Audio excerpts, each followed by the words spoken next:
Hello and welcome back to the Shed Geek Podcast. Here's a message from our studio sponsor. Let's be real. Running a shed business today isn't just about building great sheds. The industry is changing fast. We're all feeling the squeeze, competing for fewer buyers while expectations keep climbing. And yet, I hear from many of you that you are still juggling spreadsheets, clunky software, or disconnected systems. You're spending more time managing chaos than actually growing your business. That's why I want to talk to you about our studio sponsor, ShedPro. If you're not already using them, I really think you should check them out.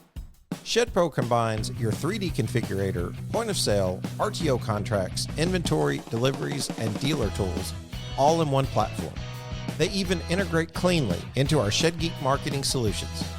From website lead to final delivery, you can quote, contract, collect payment, and schedule delivery in one clean workflow.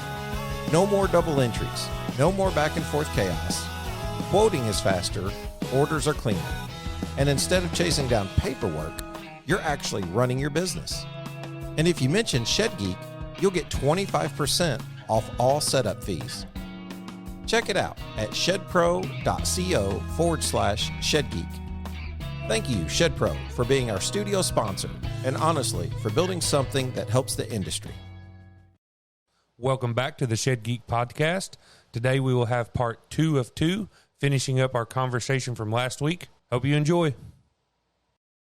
I know that we're, 40 minutes in for those that want to listen, but I do want to run through these real quick just to be relevant. So those of you that are still with us, Cord, maybe I'll ask you some questions. Maybe you ask me some back. I don't know. But I want to go into shed sales professionals. Why not start there and just kind of talk about what people are talking about in the industry? This is one way that connects us all, that we can all chat. So this is, I was kind of surprised. Saw this question on here today. Anybody got any shed cleaning hacks? I thought, man, that's not going to get any, anything. There's 16 people on there, 256 posts reach about. Sometimes you just don't know like what people are asking, what they need, or what's going on. Tyler Mahan, of course, we love Tyler. And I think you guys know that Tyler is, one of our Shed Geek consultants and doing a really great job in business development and so much more. Who focuses on the exact thing that we were talking about earlier, which is unit economics. It is that sort of, the things that wind up cost control, labor control, all the things that wind up on a P&L, right? And so, that really is his specialty. I know he is at the moment, he's finishing up his house. And so, he's got a lot of things moving right here at this very moment, but the exact type of lean operations that we're talking about, that is Tyler's thing. And so would definitely encourage anyone to reach out at maybe a few weeks before he can kind of take on another client, but give us a call. But they're growing. Well worth it. Growing. They're growing out there, in Oklahoma. So, on top of him helping, with what we're doing, which means helping other people in the industry, they're growing themselves, and he's been doing that role of CEO for 20 years. Isaac Neal, just met this guy recently. He's actually doing a podcast next week, and then he's coming over the week after to visit in person. Super excited to see him. I'm going to read this to you. We're 45 minutes in. We got a little bit of time. Well, it's a Saturday, Cord. We're just meeting with a big wig tonight. No, nothing important going on. So, something I noticed after spending a few years calling shed leads. This is Isaac putting a video on here. Companies often celebrate really cheap Facebook leads, like $3 a lead. But I've seen situations where a campaign generated around 700 leads and only 5 buildings sold. Meanwhile, Google leads might cost $40 to $50 each, but the close rate can be dramatically higher because those buyers are actively searching. So the real question becomes, are we optimizing the cheap leads or actual sales? Curious what other shed professionals are seeing in their market. What's your thoughts on that, Cord? Well, I think he's absolutely right. Of course, you want the volume. If you're a seller, a dealer, you want the volume. You want to have people's names and numbers and email addresses in front of you. You want to have that prospect. You want to have all of that potential sitting there. But he's absolutely right. You need the intentionality. Google website, the path from Google, whether it be then via a Google ad or just organic SEO, Google business profile, however you wind up navigating from an actual search query to a website, always going to be more intentional. Of course, then they wind up on a 3D builder, always going to be more intentional. I think the real question here, is not just that sort of comparative question, but it is how do you develop Facebook leads, or how do you develop Facebook users so that by the time they become a lead, they're a better lead? My answer to that would be content, content, content, content. How do you put content in front of that? The whole reason you want Facebook leads, or why Facebook is effective, is because everybody uses it. Right? My daughter's on there. She's 17, right? My daughter's on there because she's trying to book babysitting jobs, so all the old people are on Facebook. So she's on there to get in front of them. But Boomer book, they call it. Boomer book now. It's not even Facebook no more. It's Boomer book. We're and old. so, it's volume. It's because it works. But the issue is that whenever you run that interruptive style of advertising and you get people to click through on a whim, that is not a deeply held relationship to them, right? They're playing around. It is, a lot of people, it's a form of entertainment. Obviously, we know this, to scroll Facebook. It's a form of entertainment to click through on something is an ad. And they could be distracted by the next ad of a four-wheeler or a motorcycle or whatever. So they're not intentional. Or another shed. Yeah. They're not intentional. And that kind of goes into the next question, which was a Velocity 360 post where they were asking, are you leaving revenue on the table? Obviously Joe, Velocity 360, had him on the show 3 years ago initially, and then ended up being connecting him with Peter, to be a speaker at the Shed Sales Summit. That worked out really good for him. He's done a lot of good business, and we've since got an exclusive agreement with him because we think what he's doing with the CRM's working. And like, look, once you need a CRM, that you need one to work. I mean, that's the whole point. You don't, need it until you got the lead flow coming in, but it's an organizing tool, and they're doing a really good job at it. And he posed 6 questions on here, which we'll never get through. Since we're 45 minutes in, we'll never get through them in 15 minutes. So maybe pick the one that you like the most. Peter actually comments on the very thing that you just said, which is Facebook being disruptive marketing versus intentional. Search queries like Google, would actually, if someone's searching sheds for sale or sheds near me or whatever, and now you're optimizing keywords, it gets into a whole different conversation, doesn't it, from a marketing perspective? But Joe says, do you call a lead every 60 within 60 seconds? Do you follow up at least 14 times automatically? That's a hot button topic right now. Just even in the responses, number 2 got a lot of attention because of the following up 14 times. Number 3, do you know your response rate in real time? Number 4, do you know your sales conversion rate by product? Very important. Number 5, do you know which ads have the highest sales conversion rate? Number 6, do you automatically gather 5-star reviews? And I feel like we could talk about the 5-star review part too, just reviews in general.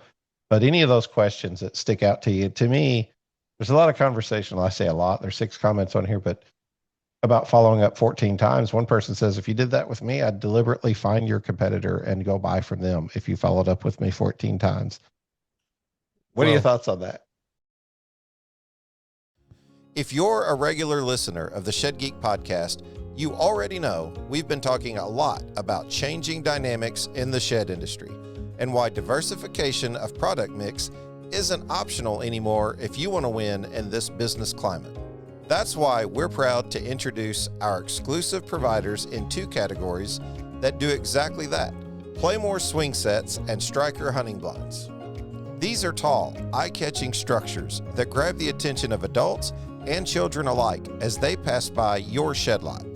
They create the feeling of anticipation and excitement in the customer, while offering an on-the-lot experience that can be much more interactive, with children testing out rock walls and slides while Dad climbs the bottom entry of a new hunting blind. All of this adds up to making your sales lot not just a place where the community goes for storage solutions, but a provider of all-around property solutions. And it doesn't hurt that these structures have much better margins and customer retention rates than traditional storage buildings. If you want to continue to evolve and succeed in this market moving forward, consider clicking on Stryker or Playmore's digital advertisement in the Shed Geek newsletter. Or just give them a call directly at 330-674-3900 and tell them the Shed Geek sent you. All new dealers who invest over $15,000 in inventory are eligible for free delivery, setup, and on-site training. Playmore swing sets and Stryker hunting blinds. They sell fun, and you can too. Well, let me just finish my thought on the last thing first. So what I was getting to is that you have to figure out how to make those leads more intentional in the first place. So if you are putting out content, you're building trust, and then you have your lead form pinned in a post at the top of your page when that person comes seeking your page, right? When they leave the Facebook reel, when they leave their news feed, when they leave your piece of content, and they've built a relationship with you, and now they're seeking, now they're intentional, right? So, you can start to move the needle on intentionality on Facebook as well. But Isaac there was talking about, of course, just running kind of, Facebook ads with lead forms and pushing people into CRMs. So to that point, all these from Joe, obviously they are so good at CRM work, and most of these are CRM centric. I think if I was really saying, like, pulling one of those things out of there, the 14 times and people getting upset about it and even saying they would go in a different direction, I think that takes for granted that you're assuming that there are 14 phone calls with immediate text messages after or something, right? Like the most annoying version of what it looks like when people follow up. If I'm getting 14, that person sounds like they're talking about the most annoying style, which is, you call me, I'm in a meeting or I'm at work or whatever it is. I can't take the call. I get a somewhat pushy text message saying, like, this is such and such, following up on that building, right? Just brief, whatever it is. And then 2 days later, the next day or later that afternoon, you get another version of that type of follow-up. Obviously the white glove service that Joe and those guys are putting into practice is so deeply psychological and sociological based. I just had a conversation with Joe the other day, actually, where he was talking about making sure that there is clarity through their entire process. They don't want their customers. They don't want your customers, right? They don't want the customers of their clients, their dealers and manufacturers, to have any hesitation about the clear path to choosing your company, right? So whenever he's talking about follow-ups, of course they've got some secret sauce inside the automations and everything else. But they're talking about doing it in a very nuanced way that is not pushing people away, but is continuing to make clearer and clearer why your company is the company that you should buy a shed from, right? And so they've got a lot of kind of industry techniques, and Joe's a great salesman along with being a great presenter and a great software developer. So they're very good at that. I know we've got dinner tonight, but I'm going to jump in here and say I love this conversation so much and where it's going. I feel like we're hitting on all cylinders right now. Let's keep this thing rolling. And if it turns into 2 parts, so be it. We'll leave you cliffhanging to have these conversations, because we're just I feel like we're in the zone right now. So yeah, it might have to come back for a part 2. We'll just have to see. But Joe's answer, I really love Joe's answer here. And I've got some commentary I want to add to it. Jared jumped in there and said, can't argue with the numbers. Jared Ledford from Steel Kings. Peter, Miller jumped in there. There's 6 comments just on that post alone, and we're spending a lot of time on that, but that's okay. I love this answer. Joe says, we appreciate all the perspectives here. It's the age-old debate, persistence versus annoyance. At Velocity 360, we don't guess. We look at the data. If you're not responding within 60 seconds, someone else is, or they're trying to. On average, we see a 60 to 80% response rate when the follow-up is low pressure, spread over 75 days. It's not about pestering. It's about being the first person they think of when they finally clear that space in their backyard and they're ready for a shed. 14 touch points isn't a sprint. I love this phrase. It isn't a sprint. It's a marathon to stay top of mind and consistent to the potential buyer. And that could come in all forms of touch points. When we're hearing 14 touch points, I'd almost be curious to have this person on here who or to talk and get their thoughts on saying, I would go to someone else if you contacted me 14 times. But I wonder if they're thinking that's 14 phone calls. Do you want to buy yet? Do you want to buy yet? Do you want to, what about now? That's not what he's saying. There's different ways that you can approach this through drip campaigns. There's different ways that you can approach this through phone calls, through text messages, through several different areas. And I'll tell you what, a lot of times you'll find at the end, as somebody who's been had that conversation where they've been reached out to multiple times, and you say, "Why'd you buy from me?" And they was like, "Well, you were the only one who stuck with me. I wasn't ready to make a decision right away, but 6 months, it took me 6 months to clear the land. Had to go through this, had to go through that, whatever. Had to get a permit, had to pick out the right one." And you come to find out they were like, "Well, you were the one that kind of like stuck with me. Thank you for continuing to." It's not about pestering. It's not like you call them every day and you're like, "What about now? What about now? I'm not going to leave you alone until you buy from me." You take unconventional approaches, and I think that's where creativity comes in. And this is a perfect segue. Maybe this is where we go into episode 2. I'm not sure. Okay. This is a perfect segue to something I showed you today, Cord. You've seen my notes app. I just keep just all these reels saved. It's probably my ADHD. I don't know what it is, but I keep all these things and I'm like, I'll go back and look at them. And I actually did last night. I went through and I labeled the ones I wanted to keep. And I remember one guy was talking. I'll tell you guys this. I hope you'll enjoy this joke. And I'm probably going to mess it up. I'm not a joke teller, just to be clear.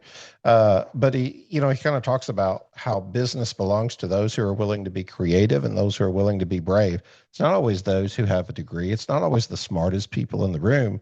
It's those who are willing to take a chance. Joe Loney's, suggestion to read Teddy Roosevelt's Man in the Arena is a perfect example of that.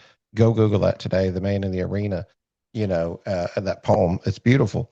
But this guy says, he's on a train ride. It's a doctor and it's a farmer, and they're on a train ride, and they're trying to kill some time. So, our doctor, it's a professor, rather. And see, I already messed the joke up. It's a professor and a farmer, and the professor proposes to waste some time. Hey, how about we challenge each other with some questions? And I'll tell you what, if you get how does he say it? If I get the question wrong, I'll give you $500. But if you get the question wrong, if you can't answer, basically, yeah. If you can't answer the question, then I'll give you $500. But if you can't answer my question, you only have to give me $5. And the farmer's like, "Sure, why not, Mr. Professor? You're smart. We'll give it a shot." And the professor says, "If you can tell me the exact distance from the moon to Earth, then I'll pay you." And so the farmer says, "I don't know." And he hands him $500. And the farmer says, our professor says, "It's your turn." So the farmer says, "What animal has 3 legs when it goes up the hill, but 4 legs when it comes back down?" And the professor thinks for a long time, but he just cannot come up with what the answer is. So he hands the farmer $500. Farmer puts his hat back over his head, goes back to take a nap. The professor's like, wait a minute. He's frustrated. And he says, I don't know the answer. What's the answer? So the farmer gets out $5 and hands him the $500 or the $5, puts his hat back on, goes back to sleep. The point being, it was saying my internet was unstable. The point being, it's not always the smartest person in the room. Sometimes it's creativity. And that's what you've got to do. I'm trying to tie this back in, Joe. I'm trying to tie it back into your Velocity 360, that it's your approach. It's your unique approach. It's not you just being some demanding person calling them up, and asking them to purchase a shed. It's becoming so competitive that you've got to find new creative ways through video, through Zoom calls. I mean, people are selling on Zoom in the shed industry today. I know they are. Yeah, of course. It's the creativity. It's figuring out a new way to reach your customer, Cord. Unlock the power of productivity with Cardinal Leasing. Are you looking to elevate your business operations with top-tier equipment? Look no further than Cardinal Leasing. We offer a wide range of reliable and high-quality equipment tailored to meet your unique needs. Flexible leasing options. Whether you need short-term rentals or long-term solutions, our customizable leasing plans are designed to provide maximum flexibility and affordability. Conventional financing available. Cardinal Leasing also offers great conventional finance options for those of you that prefer that over-lease purchase options. Expert support. Our team of experienced professionals is here to guide you every step of the way, ensuring a seamless leasing experience. Boost efficiency. With our top-of-the-line equipment, you can enhance productivity, reduce downtime, and achieve your business goals faster. Why choose Cardinal Leasing? Competitive rates, exceptional customer service, hassle-free process, quick and easy approvals. Don't let outdated equipment hold you back. Partner with Cardinal Leasing today and take your business to the next level. Contact us now. Visit our website at equipment.cardinalleasing.us or call us at 618-803-4086 to get started. Yeah, and I guarantee you he would echo what we're saying here. It's continuing to provide value and clarity to that customer across those 14 touch points, right? It is not pestering. It is persistence, and it is letting them know that you're there, and it's continuing to provide clarity for that. But no, they're doing such a great job over there. I continue to get updates on their response rates, and the fact that they can hit those really tremendous response rates. They are doubling and tripling people's revenue. They've got some case studies that are going to be coming out.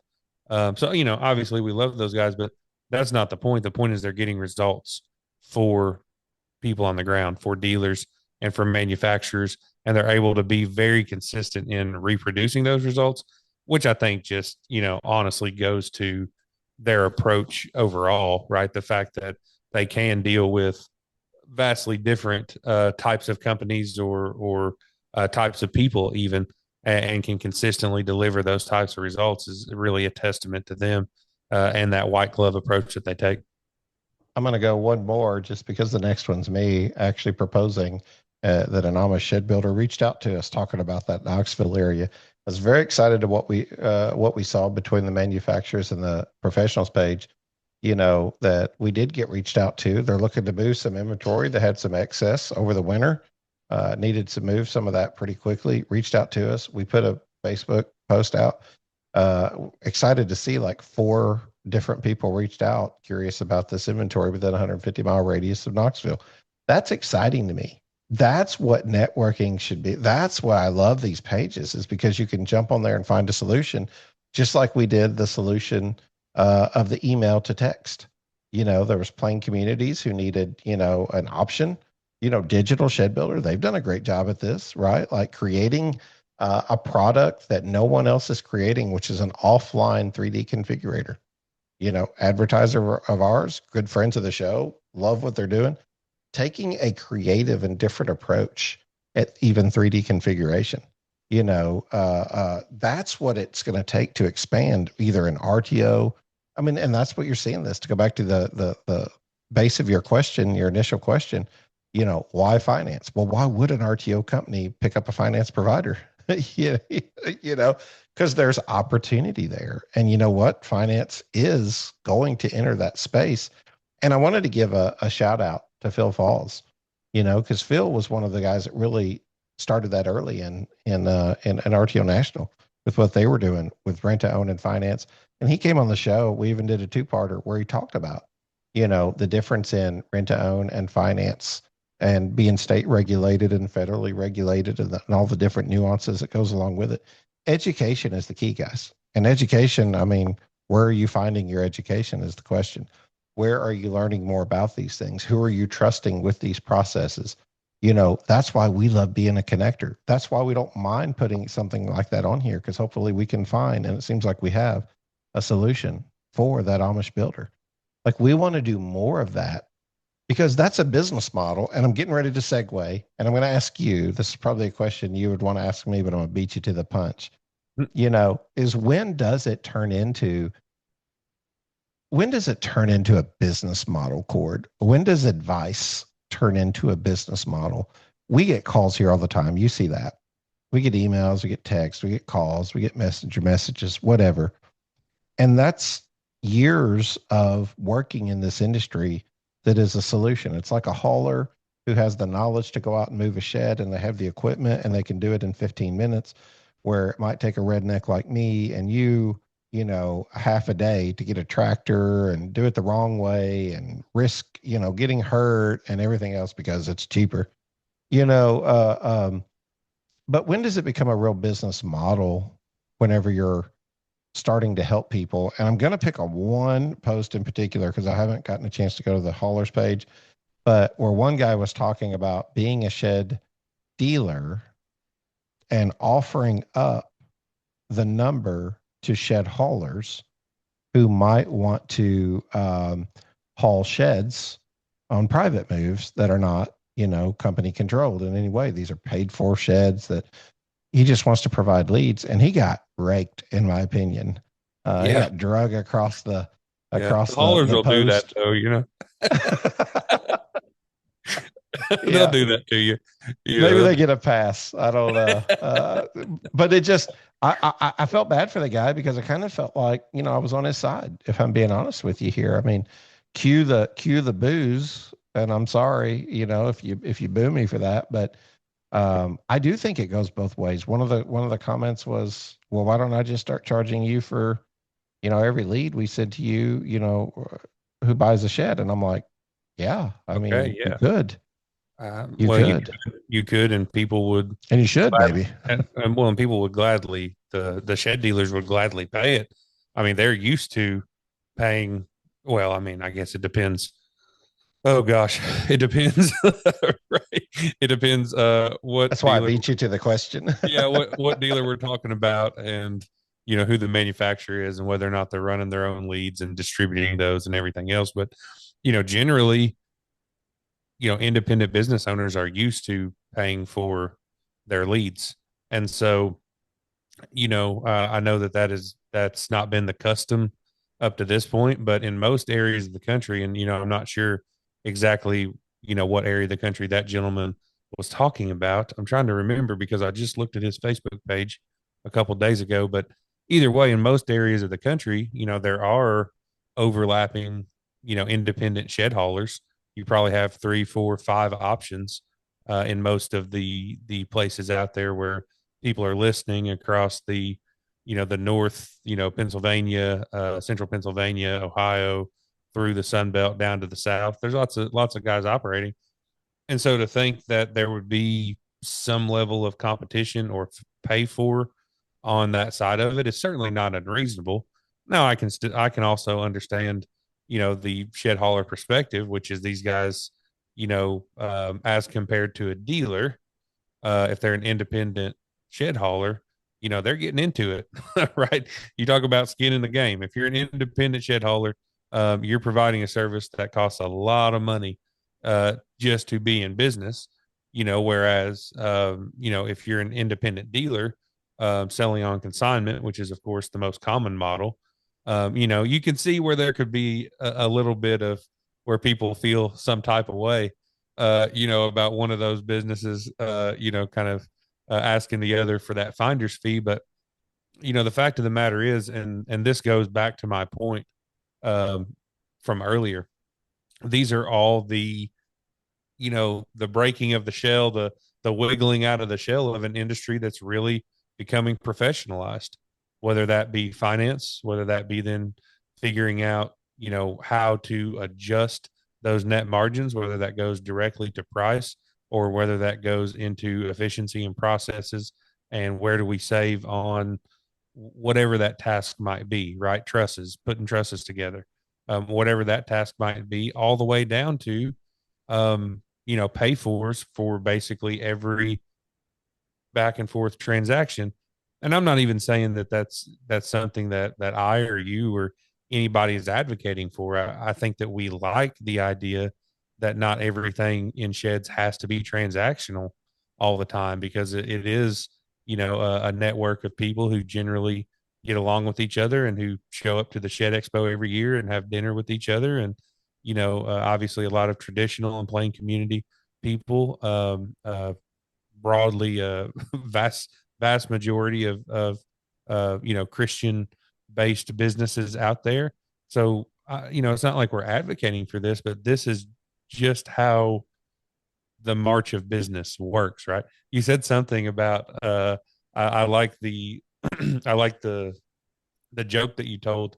I was just talking to my mom earlier, and very similarly, the idea of being entrepreneurial, right? Finding your own path, figuring out how to navigate margins whenever they start to get tight. What does that mean, right? Where do we make it up, or how do we manage to add margin on top? What can we offer that's unique? And that doesn't always have to be a product or feature. It can be an experience. It can be customer service. It can be the lot itself, right? How many things can you control that you're not actively controlling? But what I was saying to my mom was, it's a similar truth, in, we were talking about healthcare and Medicare and Medicaid and everything like that.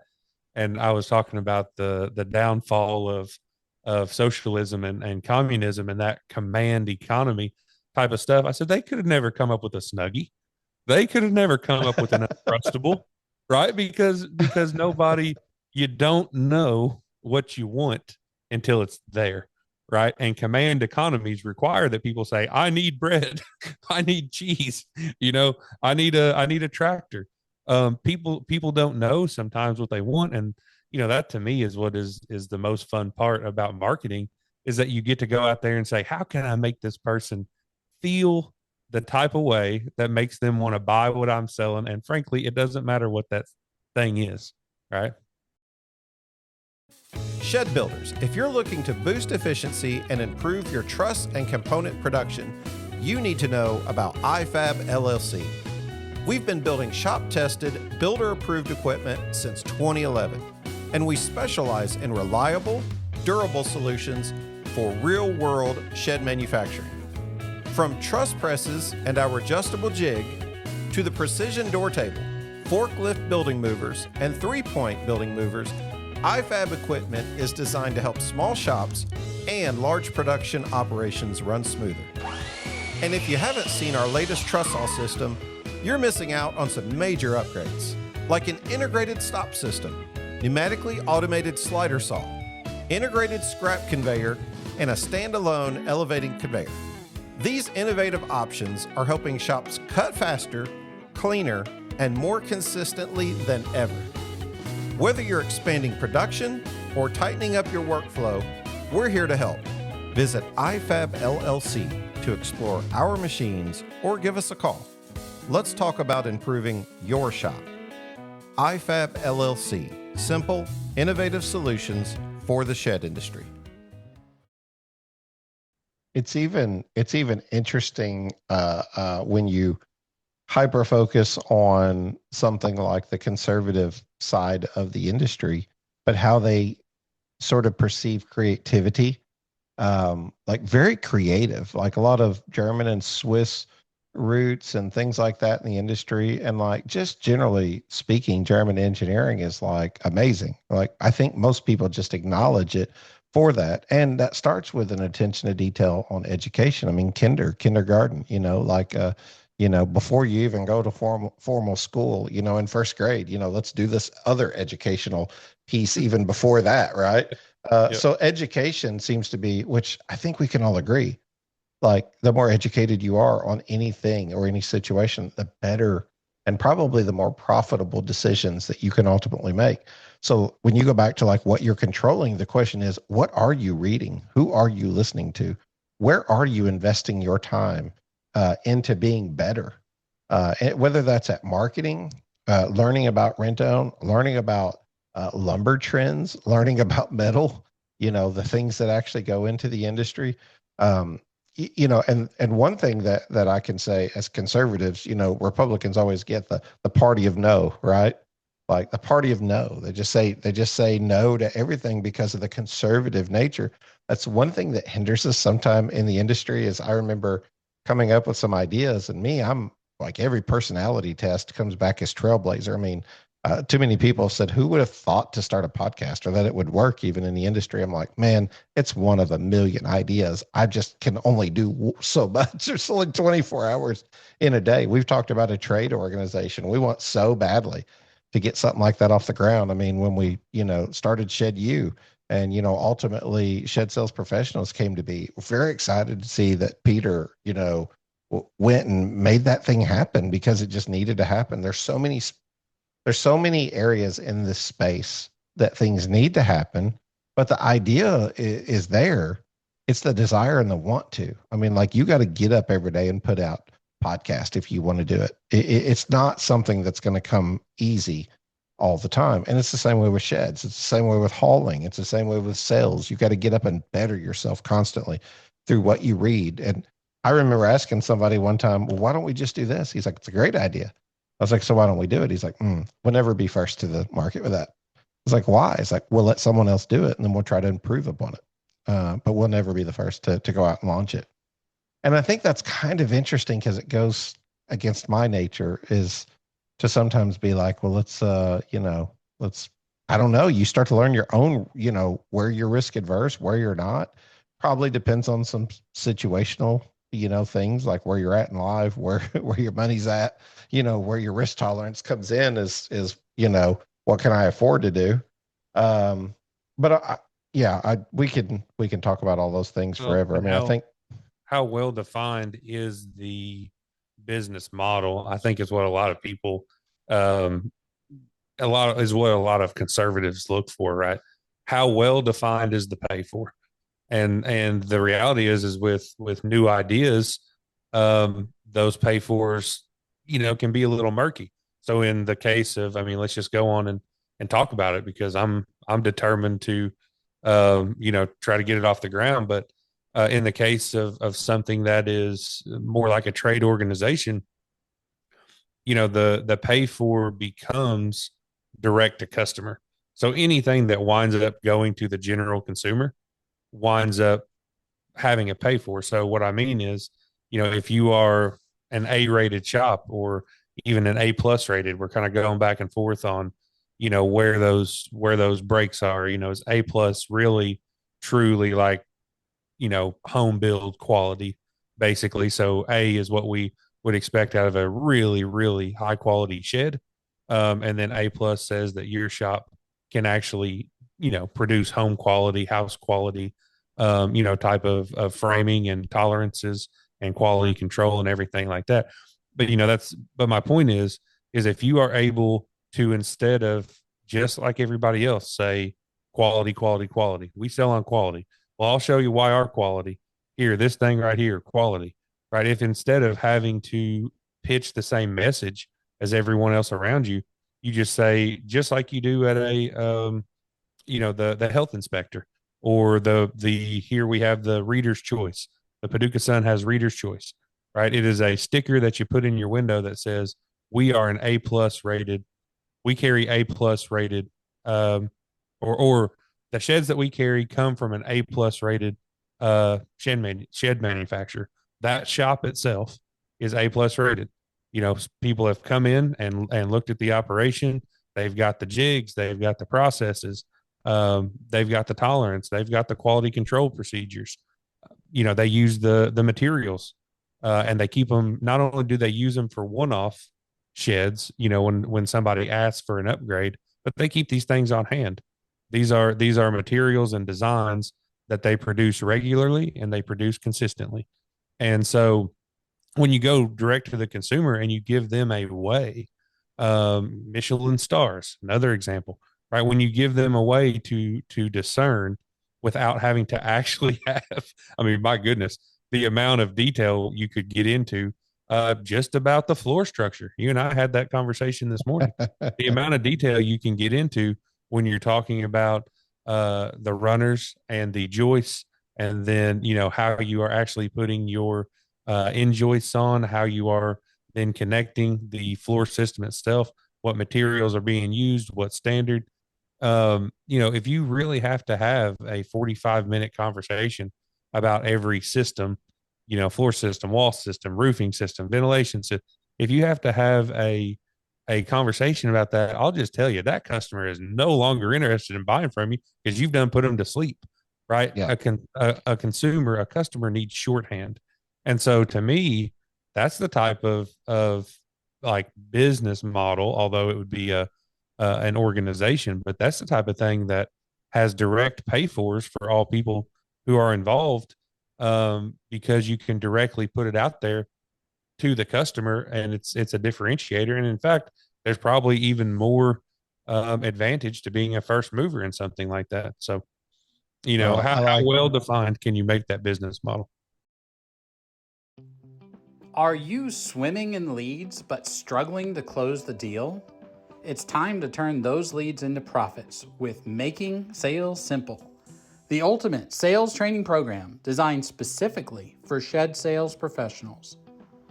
At Making Sales Simple, we understand the challenges you face, overwhelmed by inquiries, unsure how to follow up, and missing opportunities that can boost your bottom line.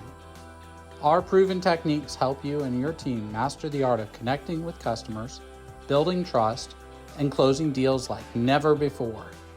Whether you're new to the industry or a seasoned pro, this training will sharpen your skills, increase your conversions, and drive your business to new heights. Don't let those leads go cold. Invest in your team's success today. Making sales simple, because every lead deserves a closer. I like that we're having the conversations, and if nothing else, we're bringing things to the table, hopefully that, like you see, Upgrade being adopted. We were out there 2 years ago partnering with Joe. So I'm excited to see it. But, we were out there talking about CRM, education, to understand it better. And you've just seen that sort of like blow up, so I'm excited because I feel like the conversations you guys have when you come on here and discuss with us are the things that kind of help move the needle, whenever professionals like you guys come on and do discuss the different things. Very excited about our consulting. I just think we've got just a really good team, man. Chris on the marketing. That dude is just phenomenal. I think you guys are going to love it. Richard and his ability to just overall business, mergers and acquisitions, is going to be actually a valuation was his kind of specialty. Of course, he can do anything, but I think he really enjoys digging in and looking at those fundamental economics.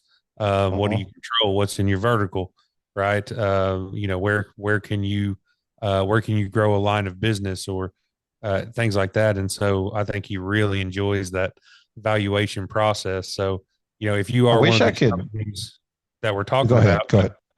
If you're one of the companies that we're talking about that is running lean and is kind of looking to either be the buyer or the buyer or the buyee, if you want to be on either side of that, the seller, the seller or the buyer side, I think that talking with Richard about that valuation process and how he's approached it in the past and giving that sort of very high level insight would be totally invaluable. Tyler, Peter on the sales side, I just really feel like we have the people who are really invested in what they want. I wish we had more. I'm sitting here looking at these questions, and we won't have time to get into it today. We can't do a 3-part Cord. We got to go meet this bigwig, and I'm purposefully calling him a bigwig because I know he's going to listen to this and just give me a hard time about it. So I'm doing it on purpose. But like these questions, for guys who have experience with both, what are the pros and cons of steering axles versus sideway wheels? There's 14 comments on here. I love this, but I really wish we could formalize that. Nothing wrong with free advice. You can go there. You can get all the advice you want. But sometimes there's people who want more than that. They want a little bit more of a, I don't want to use the term handheld approach, but to some extent, a consultant, someone who can walk them through that. I wish I had a hauler that, wanted to occupy that space and say, because here's the thing, consulting can be, whatever, it's advice, but you want, professional advice that's going to help you not make these costly mistakes. And I think that's where we've really shined on, the clients that we've brought on so far is they're realizing that like the more educated I am, the better decision I make. And I don't end up spending a lot of money unnecessarily. But sometimes that can be tough for people who are on a budget, particularly dealers. And I think we just got to find a way. And like this is my commitment to you. We'll find a way. We'll find a way. If you're a dealer who just like needs some more eyeballs on what you're doing or thoughts on what you're doing, we do the whole thing. We get you to sign the paperwork. We're going to do a non-disclosure. We want to be able to talk openly and freely with you. If you're a manufacturer who needs that help, give us a call. We're happy to put the years of experience that we've had in here to work. And, that's why we spent so much time setting up the idea that it's a business model. It's not because we don't want to help. Of course we want to help. But we also, just the same as the church wants to help, there's tithes that are necessary to keep the missions alive and keep the lights on. And that's what we're doing here is we're trying to find, use creativity to find ways to use our expertise to help you or those who are experts working alongside us. So we just want to be we just want to have a servant's heart. We've talked about that and help in any way we can. So if it's something that interests you, excellent. Give us a call, 618-309-3648, info@shedgeek.com. If it's not something and you're bored out of your mind with it, well, then just, don't tell us, I guess. I don't know. We're here to help. So we welcome constructive criticism only. So, Cord, final thoughts, man. Any questions you want to ask? This is an easy two-parter. We've been talking for an hour and 20 minutes just because we're shed geeks and like, look, it's not even just sheds. I mean, some of these philosophies we're talking about are business philosophies in general. They affect all industries, and we bleed over into some of those other industries, whether it's furniture, post frame, livestock shelters, metal buildings. Like they tend to, the common denominator tends to be the shed a lot of times, or the shed lot. I mean, you're seeing how many manufacturers getting into steel buildings now. I mean, we didn't even get a chance we talked about finance, but we didn't talk about, some of these companies that are getting into steel buildings and square tubing.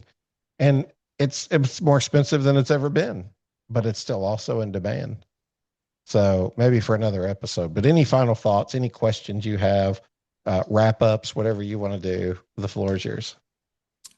No, I mean, I think that, we could continue to talk about just the things that are, circling around. But like you said, the, whether it be the steel side or the continued movement of all of those solutions to be at one place on one lot, we see that out of independent dealers. The movement of the big manufacturers in that direction to be offering those solutions to their dealers, or even to be putting out company lots that are offering all those solutions in one place. It's, the march is happening. There's always going to be niches to fill into and people who can just sell sheds and all that. But the industry is on the move. And I think that this spring and summer are going to be great. And the conversations around here are going to be very interesting. As the industry continues to press through a time of change. And, for me, it's exciting. I'm glad to be in the Shed Geek office, so that I get to experience these kinds of conversations and relationships, and really kind of be here to witness an industry, as it grows up and as it matures, and as all of those business lines become more well defined, and we keep getting better at getting to the customer. Whether that's Joe or ads or on the ad side or marketing side or whatever else. So I'm just appreciative, and so want to continue to make friends out there. I've been reaching out, and I think I've got some people who are interested in contributing to the newsletter and jumping in and doing some blog posts for us, because I really just want to continue to dig in, and build those relationships within the industry and really get to know people and what their business is, and what they aspire to do, and hopefully how we can help them get there. So, Well, be sure to share the episode, guys, whenever, if it's something that you feel like is beneficial to you because you listen. We don't like, it's hard to be on here, for 2 hours and talk about something that's constantly entertaining you every 5 seconds. We're doing our best. We're trying to bring conversations to the table that matter, things that are in real time, things that are affecting you and your bottom line. So we thank you all for listening. The increase in numbers has just reinvigorated me for sure, because it was just, it's always in question, and man, what a great thing. Just a cool opportunity to serve this industry. God's always given us, what we need, and I'm thankful for that. So, man, I'm just excited for the next 5 years, Cord. Let's just go make it happen. Let's go continue to talk. Let's continue to communicate. Let's continue to hopefully improve someone's day by tuning in and listening to us. We want to be educational. We want to be entertaining.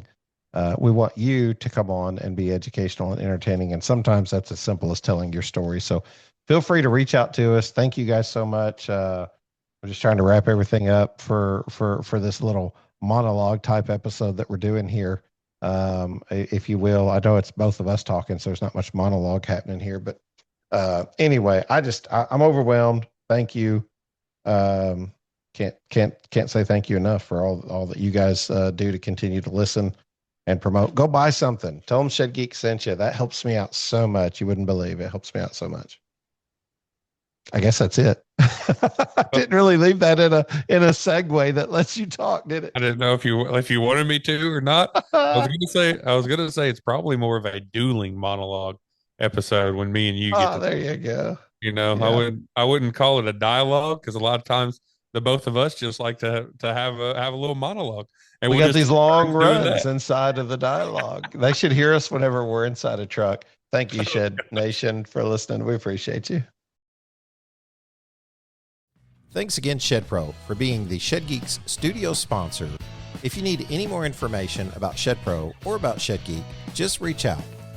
You can reach us by email at info@shedgeek.com, or just go to our website, www.shedgeek.com, and submit a form with your information, and we'll be in contact right away.